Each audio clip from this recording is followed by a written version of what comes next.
siku kama ya kesho Alhamisi hiyo iliyopita nimekwenda Morogoro, na nilikuwa nimekwenda Morogoro, nilikuwa na miadi na Imani Television kwenda kufanya vipindi vya historia ya wazalendo waliopita ambao wameacha alama katika nchi yetu. Basi naingia kwenye ziara tu, katokea kijana mmoja mdogo, labda miaka 25 hivi, kusalimia vizuri, akaniambia, bwana, mimi nakufuatilia sana kwenye YouTube na mitandaoni, na napenda sana historia unazohadithia. Si vitu ambavyo tumefundishwa au tumevisikia, ni mambo mapya kwetu. Nikamuuliza, wewe unafanya shughuli gani? Akaniambia kwa yeye yuko kwenye media, akaniambia na wanatayarisha events. Kuna mambo ya kisasa ambayo sisi watu wa zamani kidogo tunakuwa tabu kuelewa. Basi tukazungumza, akanipiga na picha. Basi kwenda kufika Morogoro. Sasa nashuka kwenye gari, kaja mtu kaniona, msimfahamu, kaja kibila kafungua mlango. Na mbona nifungulia mlango? Basi ananisifia, ananiambia maneno yale ambayo mtu kwenye treni alinifahamisha. Sema, Rabi, hii historia hii vipi? Mbona ninaanza kuwa maarufu hivi hapa? Nitakuwa mwisho hapa Tanzania, siwezi kujificha mimi. Wakati ninapokwenda mtu ananitambua. Sasa nimerudi siku ya Jumapili na SGR ya mwisho. Nimeshuka pale, sinatizama ile train station sasa hivi. Ikajina fikra kuwa hapa ndipo babu yangu atafanya kazi katika miaka ya 1920, na babu yangu Salum Abdallah Popo, na yeye akaja kuwa mtu maarufu ndani ya local shed, ile sehemu inaitwa local shed. Yeye alikuwa fundi wa kuchonga vyuma, zile spare za train, na kuna siasa nyingi pale. Ndio Afrika wanaanza kuamka, na walikuwa na chama chao cha wafanyakazi cha hali ya chini, si kama hivi ambavyo vilikuja baadaye tukatambua. Wakati huo koloni na nguvu. Sasa nimechukua bajaji naleta nyumbani. Tunakuwa taratibu kwa sababu ndo watu wengi wanatoka saa wamekuja wanachukua treni wanaondoka. Tumeingia mtaa wa Uhuru. Sasa naitizama ile upande wa kulia barabara, ni pale ni ofisi hivi ya TRC, na sasa narudi utotoni. Nakumbuka pale ilikuwa ni Central Police, na nilikuja mimi siku moja pale kumwona Dome Okochi Budoi na watu wengine kutoka mtaa wa Kipata pale. Alikuwa amekamatwa kwa shutuma kuwa yeye alikuwa Maumau, na Dome Okochi Budoi mpaka kueleza hapa, kadi yake ya 5 ni namba 6, na huyo alikuwa Mluya kutoka Kenya. Basi fikra zinapita, na nikakumbuka kwa pale vile vile Idi Faiz Mafongo alipokuwa anatoka, alikamatwa akitoka Tanga. Alikamatwa, alikuwa alipokuwa kuchukua pesa za safari ya Mwalimu Nyerere, safari ya kwanza mwaka 55. Walipomkamata makachero wa special branch wakamleta pale kwa kumhoji. Fikra zinapita Idi Faiz Mafongo, lakini huyo mtu, hakuna mtu yote anaeleza historia yake, mtu ambaye alifanikisha safari ya Mwalimu Nyerere. Na yeye alikuwa ni mweka hazina wa Al-Jamiatul Islamia, na vile vile alikuwa mweka hazina wa kwanza wa chama cha tano. Kadi yake namba 24, na ndugu yake namba 25. Basi fikra zinakuja. Tunafika pale Clock Tower sasa. Nakumbuka ile saa iliwekwa wakati wa kumbukumbu ya uhuru pale. Wakati huo meya alikuwa Kaluta Amri Abedi. Sasa mkono wa kushoto sasa hivi ile ni Nkrumah Street, lakini pale zamani kuanzia pale unakwenda mbele ndio ile Pugu Road. Ile sehemu yote kulikuwa na majumba ya Waarabu.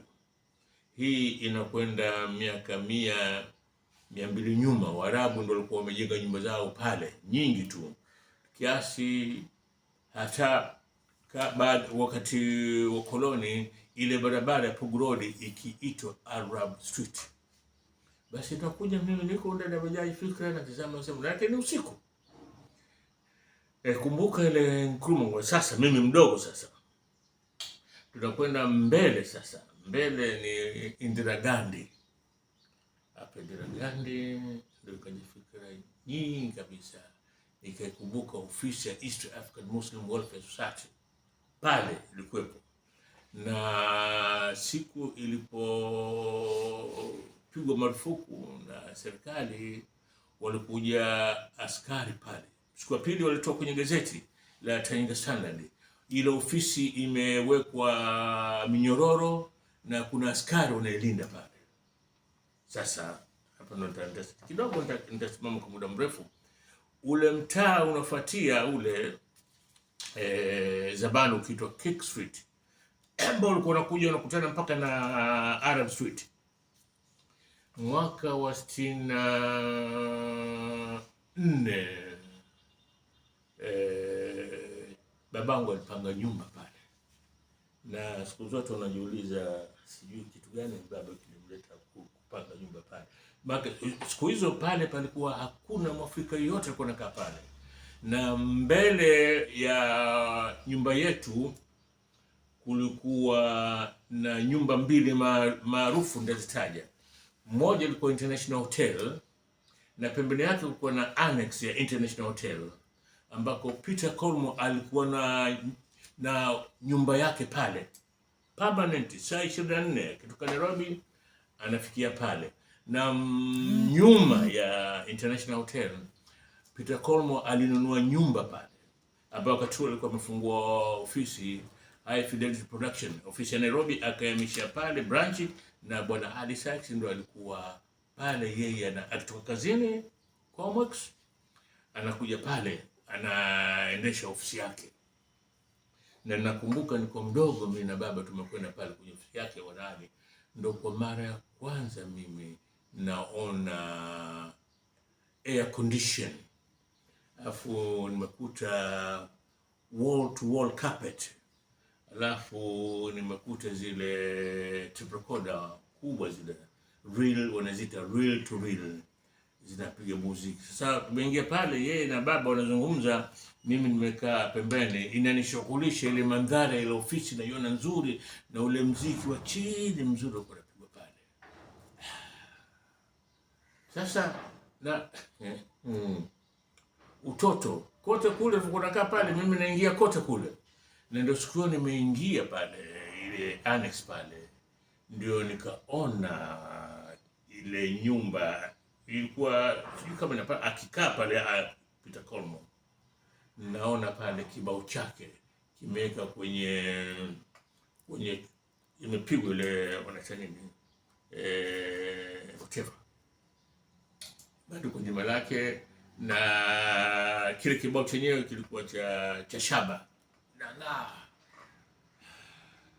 sasa ndio kadri ninavyokuwa niko kuja naye nafikiri pale International Hotel, ndipo Hamza Azizi anahadithia, anasema Ali Migeyo, huyo ana historia nzuri sana katika historia ya uhuru. Ali Migeyo yeye alikuwa Bukoba na alikuwa mtu hodari sana, alikuwa akihamasisha watu mpaka siku hiyo mkutano wake ukapigwa mabomu na Waingereza, wakamkamata, akapelekwa mahakamani, akafungwa.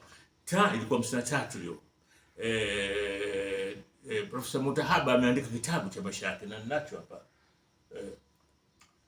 Basi alizama fikra zinakuja, akaenda pale akamkwenda Hamza Azizi kwa polisi, akaenda Ukonga kumtoa.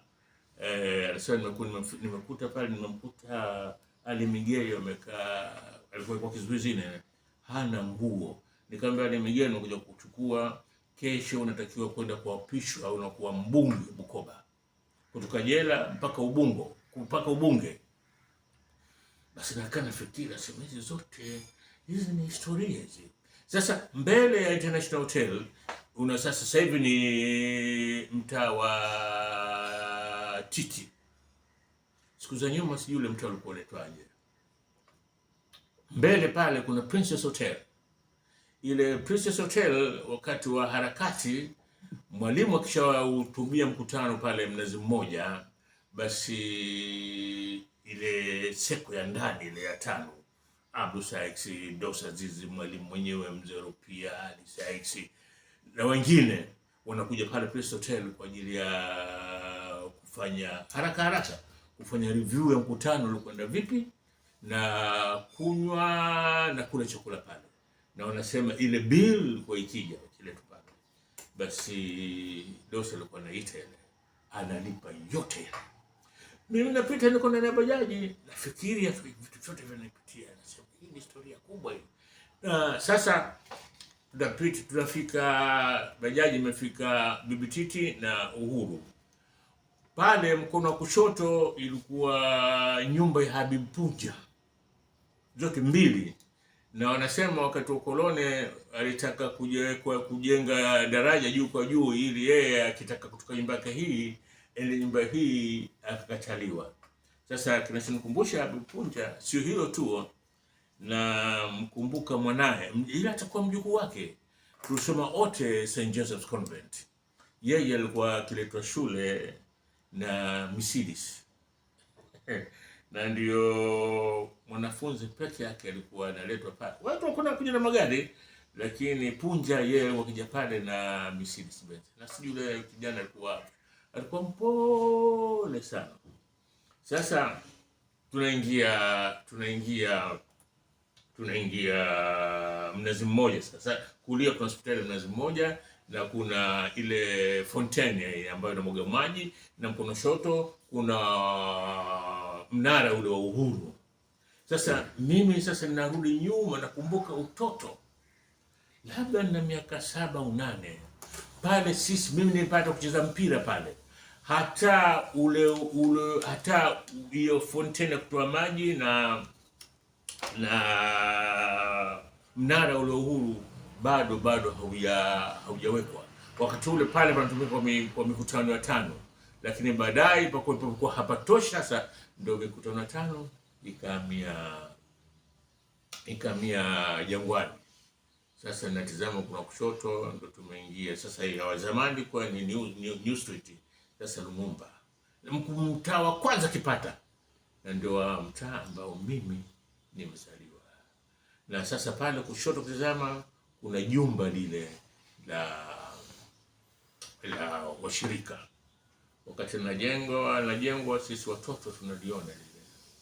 Nina historia pekee yake pale kuna nyumba Bimluguru Biti Musa, mama yao na Abdul Hadi na Abasi, na bwana Abasi anahadithia, anasema zile nyumba za pale walipotaka kujenga ushirika, wale walipewa fidia nzuri tu.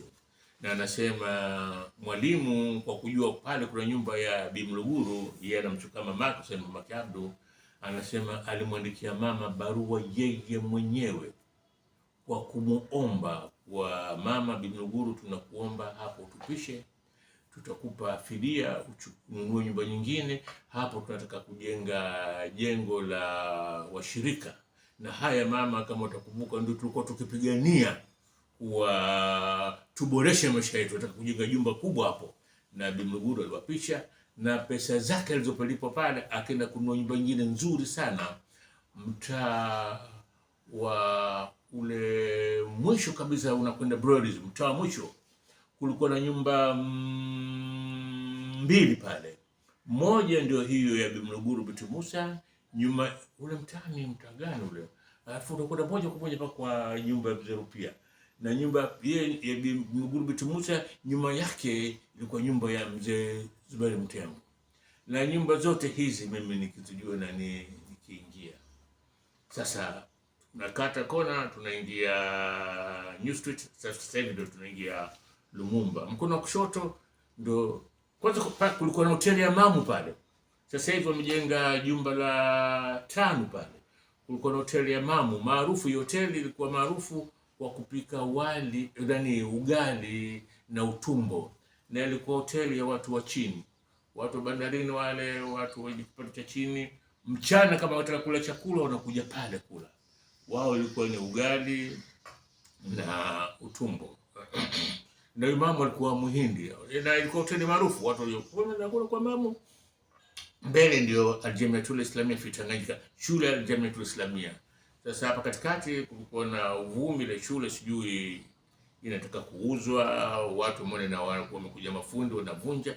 Nikatizama ile, ingawa ilikuwa usiku, nikaona madirisha yake yale ya zamani hayapo, nikaona kuna madirisha mengine yamewekwa na zimewekwa nondo.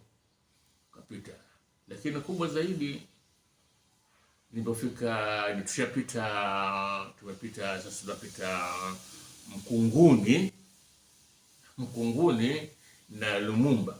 Pale Mkunguni na Lumumba, pale tulipopita Mkushero Junction ndio ilikuwa nyumba ya Bi Mtumwa Kitete. Huyu mama yeye alitoa pesa nyingi sana katika safari ya Mwalimu Nyerere kwenda Umoja wa Mataifa, safari ya kwanza. Ni historia pekee na nimepata kuieleza, fikra zote zinanifikiria. Na mkono wa kulia sasa nikizama pale, nikizama nje kule, nauona msikiti wa Badawi. Na nilipokuwa napita pale sasa, nasikia inasomwa maulidi. Kasema lakini mwezi mfungo 6 ni mwezi wa maulidi. Sasa hapo ndo nataka nimalizia kisa changu. Nilikuwa mwalimu wangu Mzakizi ndiye anahadithia. Anasema mwaka 63 yeye yuko pale maulidi ya mfungo 6. Anasema alipanda, palikuwa na hutuba nyingi, na katika kulikuwa na hotuba moja ambayo ilitolewa vijana, wakati huo vijana Waislamu walikuwa na chama chao. Ile hotuba hawakuipenda sana kwa sababu ilitolewa shukurani ya kushukuru serikali kwa ajili ya kuruhusu Waislamu kuswali siku ya Ijumaa. Akapanda Mwenye Baba, Sharifu Mwenye Baba, mdogo wake Sharifu Hussein Badawi.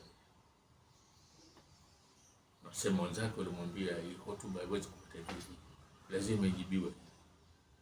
Basi Mwenye Baba aliposimama akazungumza kusema Waislamu hawawezi kuomba kuswali kwa yeyote yule. Na maneno mengi, unajua hotuba za leo kutizama kuna mambo mengine ni nyakati zile.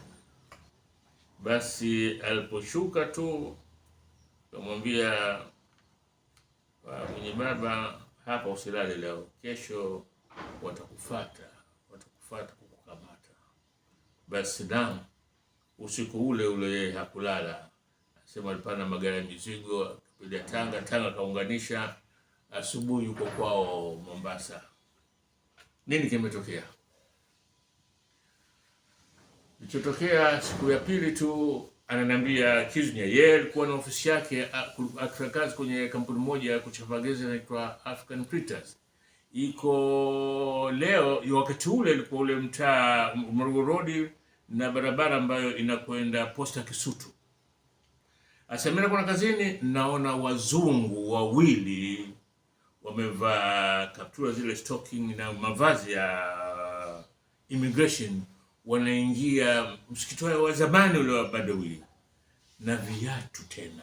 Wanaingia pale, ndio walikuwa wanapeleka ile notice ya kuambia huyu Sharif Hussein na ndugie ni prohibited immigrant, hawatakiwi tena kuwepo hapa nchini. Basi ni hivi, nimeona leo nizungumze kwa sababu mara kwa mara watu wananiandikia, Samwanga, ni kwa nini uandike historia ya maisha yako. Sema nani atataka kusoma historia ya maisha yangu? Lakini naeleza mambo ambayo nimeyaona. Kama atatoka mtu anataka kuandika historia yangu, basi haya itamsaidia kujua historia ya Dar es Salaam ilikuwaje kwa wakati ule. Assalamu alaikum warahmatullahi wabarakatuh.